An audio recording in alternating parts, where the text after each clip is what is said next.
Just an educational seminar about what Indian Head does, what they hope to do moving forward for their business. But there were no solutions discussed tonight. That's Commissioner Christian Whitehurst at Thursday's public meeting with Indian Head Biomass Services. Liz Ryan was there. To the dismay of folks in the vicinity who have to live with the stink, there was no clear solution offered, but they did learn more about Indian Head's operations. Commissioner Ann Taylor explains why the county cannot crack down on the stink. The county has a permit as well as Florida DEP has a permit. And so Odor falls under the DEP side of things. Indian Head receives St. Johns County's yard debris as well as its treated human waste. And with the county growing as fast as it is, putting a stop to it is out of the question. Our residents are very frustrated with the way growth has been occurring. We actually have almost 50,000 housing units already approved and have not yet been built. Tying this into Indian Head, it really is a matter of quality of life.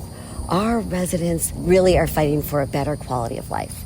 Indian Head spokesperson Heather Leigh Neville says they'll continue to engage with the public. We are also on our own site doing some projects. We're also looking at the future because, as everybody's talked about, development in the county, materials, and all these things, what are we going to do as it continues to grow? She said another one of Indian Head's goals is to get residents to stop putting out their yard waste in plastic bags. They process and compost the vegetation, and all that plastic has to be separated and removed. We'd love for everybody to stop putting all their waste in plastic bags because we're just compounding the plastics problem. But for the yard waste, we do our diligence to remove it. But if we can eliminate it from coming into the facility at all, we can get a whole heck of a lot closer to zero on the microplastics issue. What should you do with yard waste instead of putting it in plastic? Put it in a bin, and you can also put it in paper bags that are readily available at all of your Ace Hardware and Home Depot and things like that. For St. Augustine's Local Morning News, I'm Liz Ryan. This local news is a service of your hometown Toyota dealer, Beaver Toyota in St. Augustine, conveniently located off I-95 at exit 311. Symptoms would be similar to that of what you would see of foodborne illness. So vomiting, diarrhea, abdominal pain. The Florida Department of Health is tracking a flesh-eating bacteria that has claimed 4 lives this year, including a St. Johns County resident. According to the latest numbers, the DOH has confirmed 13 cases of Vibrio vulnificus so far this year, with 4 of those cases fatal.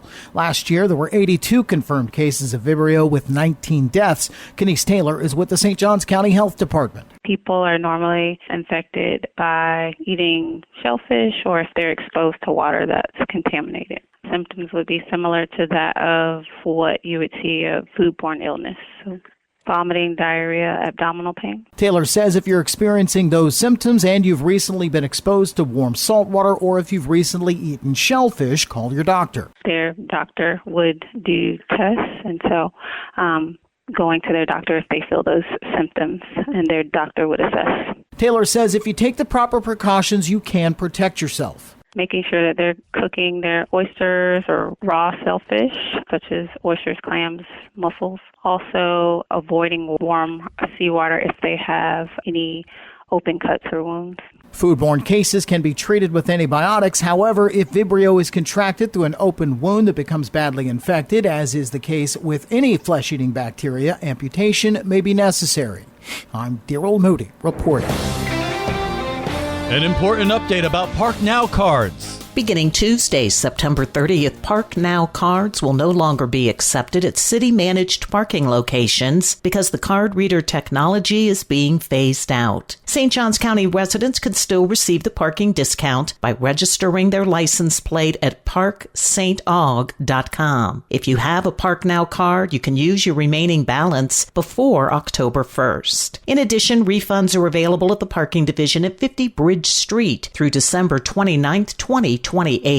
In other news, the City of St. Augustine Community Redevelopment Agency, in collaboration with its consultant, Inspire Placemaking Collective, Inc., will host a public engagement opportunity for the historic area Community Redevelopment Area Cordova Street Improvement Project tonight from 5:30 to 7:30 in the Alcazar Room at City Hall, 75 King Street. Residents, businesses, and stakeholders are invited to attend the workshop to offer input and share ideas to improve Cordova Street. Refreshments will be served. For St. Augustine's Local Morning News, I'm Karen Johnson.